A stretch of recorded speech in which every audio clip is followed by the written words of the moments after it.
Good morning and welcome back to football season. Oh, wrong show. I'm sorry. Um,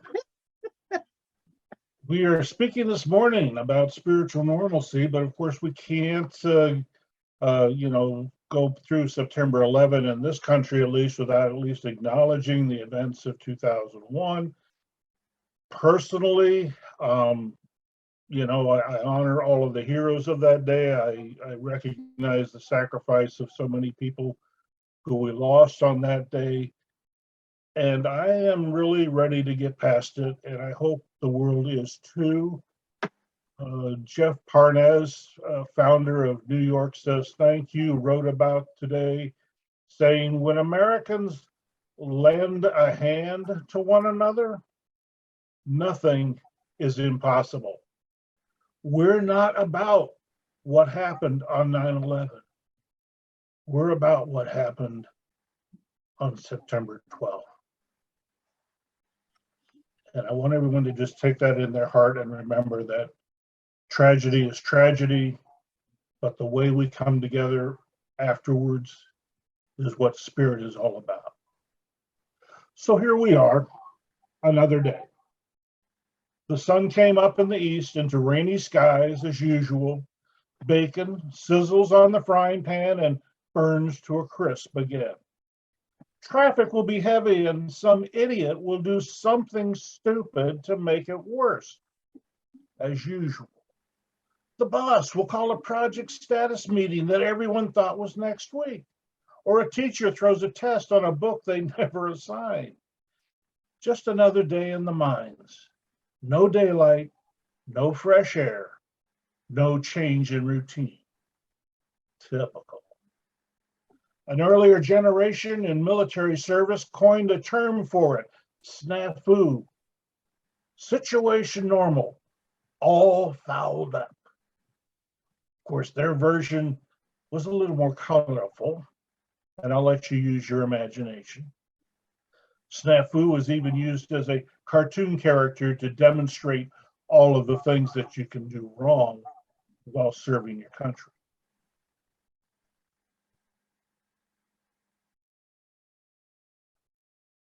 So we can live that life, or we can redefine our experience. And here's how. We start with recognizing our human compulsion toward normalcy bias, where the kinetic energy of normal is so powerfully normal is so powerful that we resist new information, and it traps our subject in a bubble of ignorance, leaving them unable to recognize change. Surprisingly, the deterioration of normal does not necessarily happen suddenly. Example, at the height of its influence, the Roman Empire crossed the English Channel, something both Napoleon and Hitler failed to do, and occupied the southern part of the British Isles for about 3 centuries before the weight of empire caused its rapid decline. During their occupation, Roman customs, styles, and practices became the norm in that area and even continued in a diminished scale for some time after their departure. But within a generation after the Romans abandoned Britain, the long suppressed pre-Roman societies and cultures began to reemerge with old boundaries and tribal loyalties filling the power vacuum left in the Romans' wake. In this extremely broad and fanciful example, 2 paths of normalcy bias are running parallel to each other. One group, not recognizing the change in the wind, clings to their Roman experiences, but with no reinforcement and little foundation, they fade away within a generation. The second path is the deep-founded pre-Roman cultures who, while suppressed for centuries, continue to exist on the fringes of Roman influence, and through the sheer power of normalcy bias, sprang back into prominence like a spring uncoiling at the trip of a switch. Shifting our Common consciousness is often measured in geologic time, requiring generations of experience to move the needle perceptibly. Our common consciousness is the sum of everything we have collectively experienced and shapes how we act or react to any particular stimulus. Each of us also has our own consciousness and subconsciousness that informs how we individually act or react to stimuli. As individuals, we are capable of evolving much more quickly than the human race as a whole. And as individuals, we influence the evolutionary curve of the common consciousness. Think of a bucket of nearly freezing water. Add 1 cup of boiling water, and careful measurement will confirm the temperature of the water in the bucket has risen, and we are not able to recover a cup of boiling water from the bucket. Normalcy bias has stolen the heat from the boiling water, forcing it to try to conform to the water in the bucket, and there is nothing the water in the bucket, absence of additional factors, can do about it. Normalcy bias also explains why people panic in emergencies. Our state of normal is suddenly and violently upset, but our minds are so comfortably entrenched in normal, we cannot immediately adjust our thinking. We are comfortable, set in our ways, and mentally lazy. Given the choice of changing our thinking or staying the same, we choose the status quo. Leave well enough alone. Sleeping dogs don't bite. But life says otherwise. This dog is awake and not happy. Faced with a menacing growl and bared teeth, we are forced to respond. We experience some form of the 5 stages of grief. We deny anything is wrong. Good doggy. Oh, it's all right. Nobody's going to hurt you. Then we become angry that our perfect little world has been violated. Sit, dog. Stay. I'm the alpha here. Do as I tell you.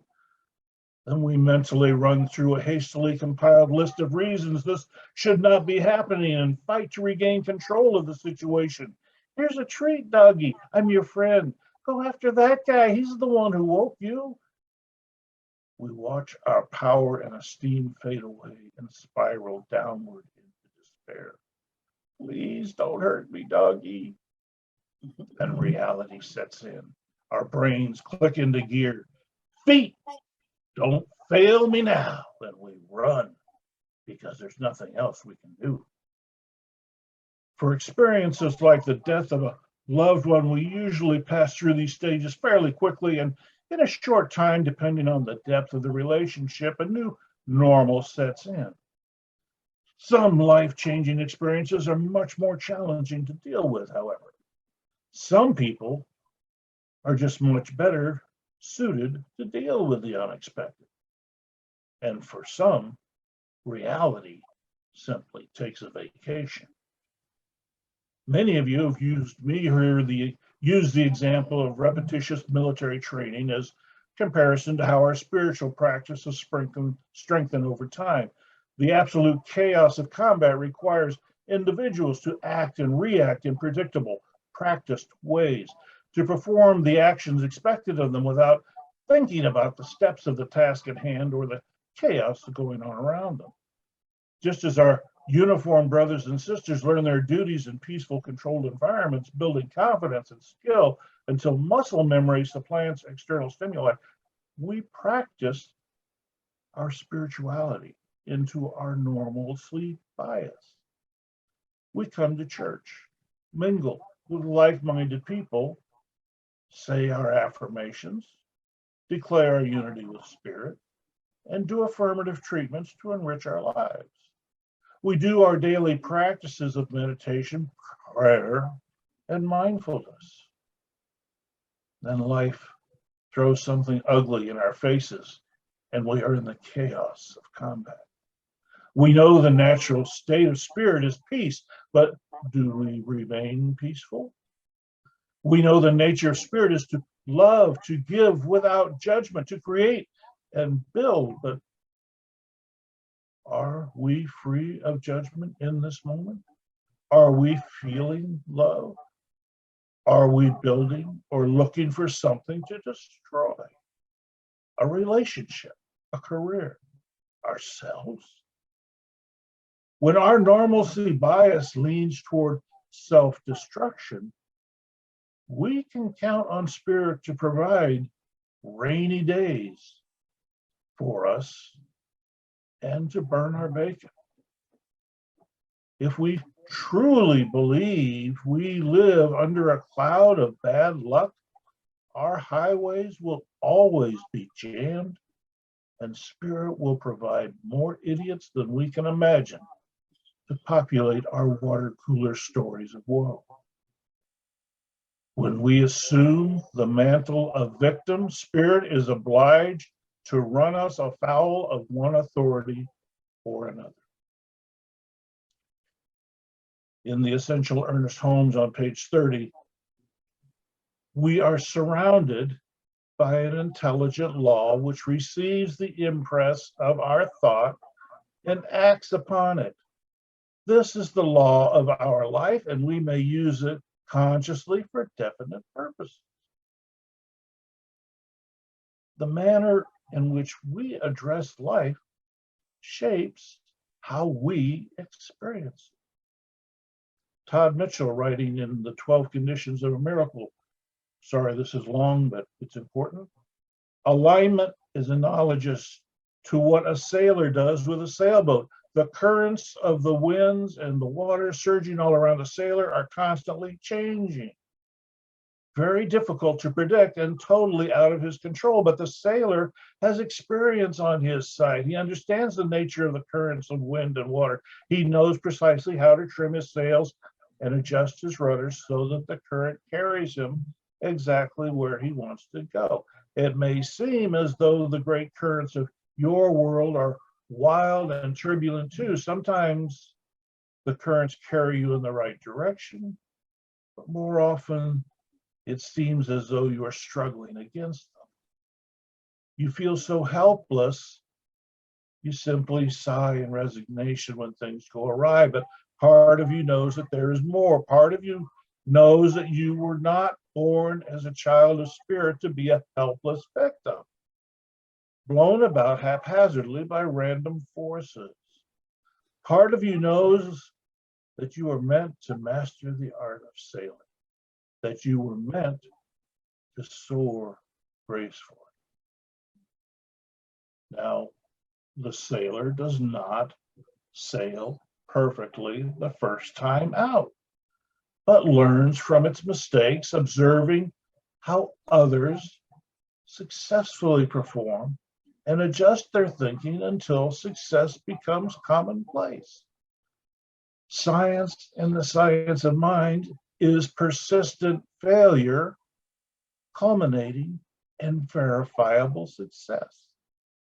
Naysayers cite the evolution of information coming out of the CDC during the early months of the COVID pandemic as evidence of the fallacy of trusting science.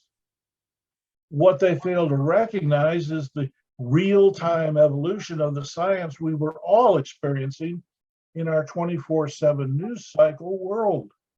Imagine how the story of the electric light would have been printed if it were seen if 75 different reporters had been filing stories 12 times per day from the time the Edison team first birthed the idea to the day they finally developed a commercially viable product. I could see the headlines. Edison bilks millions on electricity scam.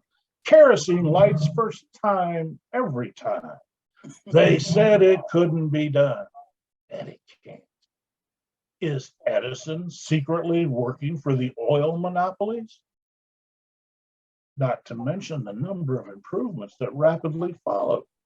Who in 1878 could foresee our modern LED lighting, and does anyone really think the science of lighting is finished? Spiritual normalcy bends toward evolutionary outcomes, always building on our beliefs, expanding our world of experience. Spiritual normalcy is dragging our common consciousness into spiritual alignment, one enlightenment at a time. Lawrence Kushner, writing Honey from the Rock, says, "We understand that ordinary people are messengers of the Most High. They go about their task in holy anonymity, often unknown even to themselves. Yet, if they had not been there, if they had not said what they said or did what they did, it would not be the way it is now. We would not be the way we are now. Never forget that you too, yourself, may be a messenger." From time to time, I recall a picture in my mind. We'd been visiting some relatives of my father's in Long Beach, California, and we were driving home. Freeways didn't exist today then the way they do today, so we were driving through town someplace. And I remember being stopped at a traffic light and just casually looking out the car window at this building that was across the street, probably 4 or 5 stories tall.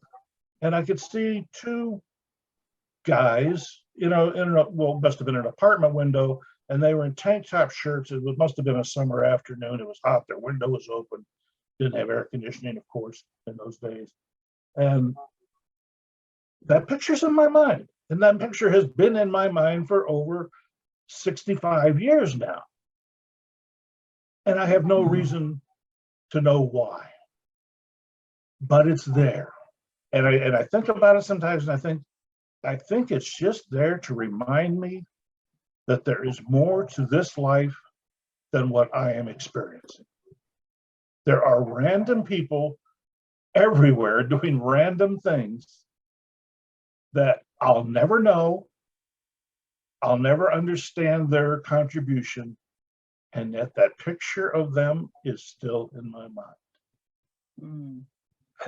And no rhyme or reason, but I can see it today as clearly as the day it happened. So when we are faced with a little rain in our day, remember that floods are no laughing matter, but droughts bring down civilization. If we put bacon on the stove, we have a responsibility to keep an eye on it. We have driven this road before, and we know we should leave earlier. Leave too late? That's on us. Spirit gives us choice. With choice comes responsibility. Screw up an assignment? Apologize and do the best you can to make it right. Faced with an unreasonable expectation, stand up for yourself and let the chips fall where they may. Maybe it's time for a new job. Spirit has a strange way of giving us these messages. Edison failed over 6,000 times before creating a successful light bulb. Talk about a day in the mines. So let the dog bark. Powerful prayer practice repeatedly produces positive experiences, and all we need to remember is SNAFU. Spiritual normalcy always feeds us. Thank you. Thank you, Reverend Glen. Beautiful, powerful. Yeah. How do you beat that? Thank you for that. So it is your time now to say what your takeaway is from this message, or if you have a question or an insight, any kind of epiphanies popped out at you, now is the time to say. Hey, Reverend Glen, we were discussing the point from the book that we're doing the study on, thing called You. And this particular segment that says, on the first steamship was that book, was that manuscript that says, there, it is impossible for this to happen. In other words, steamship could not be, it could not have the experience of floating, something to that effect. You can correct me if I'm not getting the story straight. But what my take on that is that this book, this manuscript was deliberately placed on that steamship to prove to that author, that writer, that listen, here it is. You said this couldn't happen, and here it is now that, you know, here we are, sailing on a steamship. Say it's resting on the surface of the water, and what do you know? So do we keep hammering at these doubters, or do we just go about to prove something? Is it, I'm going to show him, you know? Yeah. You know, before any of us were born, pretty much, I think, maybe a few of you were there. There was a cartoon called Dick Tracy, and he spoke to his counterparts with a wristwatch type radio. It seemed an impossibility, but it was a work of fiction and fantasy. Yes. I'm wearing one right now. Right. I have lived to see it. We have all lived to see it. When my phone rings, I just talk to my watch, and I don't have to get the phone out of my pocket. You know, it's a wonderful thing. Right. The computers that we have in my wristwatch are more powerful than those that went to the moon in 1969. You know, in spirit, we learn in the science of mind that all knowledge currently exists. It's out there. It's in the ether, for lack of a better term. It's we just haven't learned it all yet. We haven't discovered it all yet. And the path to the discovery is as varied as there are minds to explore. Now, you know, most of us will contribute very little over our lifetimes toward the overall evolution of humankind. But each of us contributes something. Even those two guys in the window of that apartment, you know, I have no idea who they are or why they were there, but they made an impression on me. They contributed in some small way, which they will never know, you know, for sure. They didn't know we were there. And, you know, these people are everywhere in our lives, contributing in their small ways. And then there are a few that will just be exceptional, you know, and develop things in leaps and bounds where we will suddenly go from, you know, a stage 1 to a stage 7 without ever even recognizing the others. I mean, you know, look at the phone in your pocket. What were you carrying 20 years ago? You know, you're carrying your wallet 20 years ago, not a phone. And if you did have a phone, yeah, it was a brick. Yeah, they literally called it a brick. Yeah, and it didn't do anything except talk to somebody else. You know, that's all it did. No, it was like a little computer. Like those handy talkies that they used during the Korean War and World War II. They were huge. You know, they were all battery. So, you know, the technological advances are just incredible. And for anyone to say that, well, that was a better decade, trust me, there are philosophers of every time in history that say, oh, these youth today, they have no idea, you know, what it is to work for a living stuff. And I've even heard some people saying recently that the younger people are actually better today than the generation just prior to them, because we kind of hit bottom in their opinions, and then some of them are going, no, it's getting better now. But then others are like, Well, in fact, I just heard a discussion the other night. Somebody was saying that with our life of telephones in our faces all the time and dating applications, that people are going to be seriously altered because they don't understand how to talk to real people, how to go out and risk failure in a relationship. Oh, Going into a room full of strangers and saying, oh, there's somebody I think I'll try to hook up with. They go through a computer algorithm that says, no, you can't possibly fail. And then when they do fail, it's even worse because they have no skills. So, yeah. we want to focus on our spiritual practices, our spiritual normalcy, where we come back to the very simple, the simple principle of love and building Yes. and joy, and peace Yeah. and harmony. And it's like, Mm-hmm. just put every experience, every thought up against that matrix and say, are we having fun now? Are we doing good things? Are we having love? Are we experiencing a building process, or are we tearing something down? And if we're tearing something down, recognize it and say, oops, sorry, wrong trail. Let me shift my direction. Just like the sailor, recognizes, I thought I was going toward that opening between the two islands, but I seem to be drifting into the island.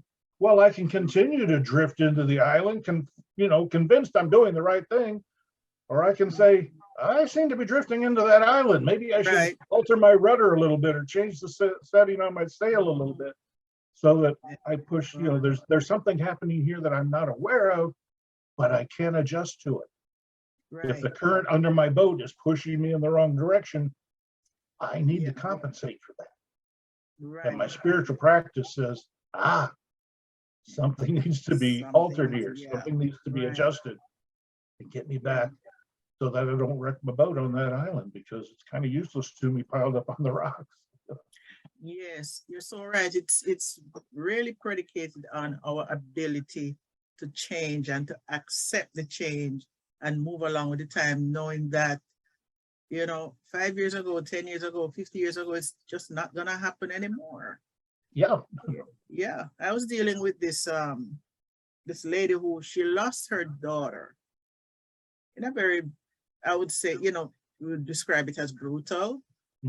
She was found dead, her body, she was missing for a while and her body was found in the bushes. And, we're not minimizing the whole, idea. No. However, she had three other children, and she just couldn't get past her daughter's passing.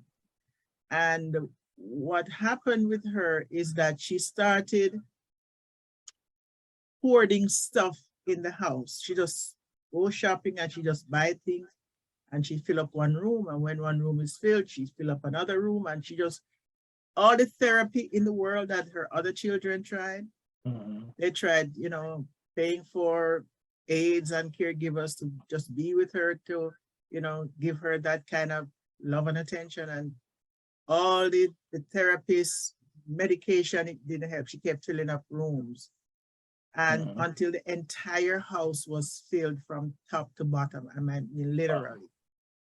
Yes, because she's trying to fill, there was a hole created by the loss of her daughter, and she's trying to fill it because there was nothing else in her mind. She couldn't adjust, she couldn't change. And trying to build the barrier from any future lack that might develop. There's a lack, and she just filled that. And there's a time when they clear out the house, the children, they come with U-Haul trucks and they move it out. What they eventually had to do was cut off her money supply. They cancel her credit cards and all that until. So literally do an intervention for her. Exactly. So it's, we really see the need. We can see it, but some people just have this resistance, this constraint that she just couldn't see her way out. So it is just something. It manifests in all manner of ways. So all manner of ways. Again, it just comes back to us as practitioners of spirit to recognize that, you know, like in her situation, unfortunately, she had 3 other children that needed her love. And Yes. because she was so unfortunately detached from her spirituality, she was focusing on the loss and not on what was Not still on what there. she had. Yeah. And what was still there. Yeah. As tragic as that was, but you know, tragedy does that. Tragedy screws with our minds. It does, and it's understandable why people just come back from horrible situations. And you know, PTSD is a real thing because people Yes. see things and experience things that are just so outside of their possibility of, you know, their realm of possibility that they just can't. They have to detach. Can't see past it. And all we can do is try to love them back into some state of accepting that they're still alive. Accept. And they're still needed. They're still Yes. important. They're still needed and they're still important. And sometimes we fail, sometimes we succeed. Mm, You know. we do. Any other hands? I don't see any other hands up, Reverend Glen. So we gotta move on. Thank you so much for that. It's either so Brilliant, powerful great. or I put them all to sleep. Very powerful. Sometimes people just get the message and they're taking a while to just digest it, let it simmer and sit and just revel in the juices of it. So I packed a lot into this. I realized You that did. I have a little You sure countdown did. timer running in my corner of my screen here. And I realized I was going to run short, so I had to slow there's down. Addie's And this hand was a long script. You know? This is a long script that I'm going to run short. I got to slow down. Greetings Okay, to you, sir. Ade. Yeah. Oh, here's a Greetings hand. to you. Okay, Yes. go ahead. Thank you very much. We are not sleeping. We're just trying to digest your words, and then Thank you. Thank you for acknowledging but that. yes, I think you've spoken well, and then it was a very good one. That spiritual normalcy. You know, I believe failure is part of success, and then if you don't fail, sometimes there is no way you can become a successor. And a life that I see is a moment. So what kind of moment do you give to life when it comes your way? Just like spiritual normalcy. And consistency, I believe consistency is a key. So when you do things today, when you don't get result, does not really mean that you will not get result. So you keep on doing those things. You keep on eating, you keep on digging. So the more you dig, the more you get to where you're getting to. But because of the attractions or the distractions of what people see on the road, make some people fall apart. So life is all about bend and straight road. So thank you very much, sir. God bless you. You're entirely welcome. Thank you for contributing. Thank you so much.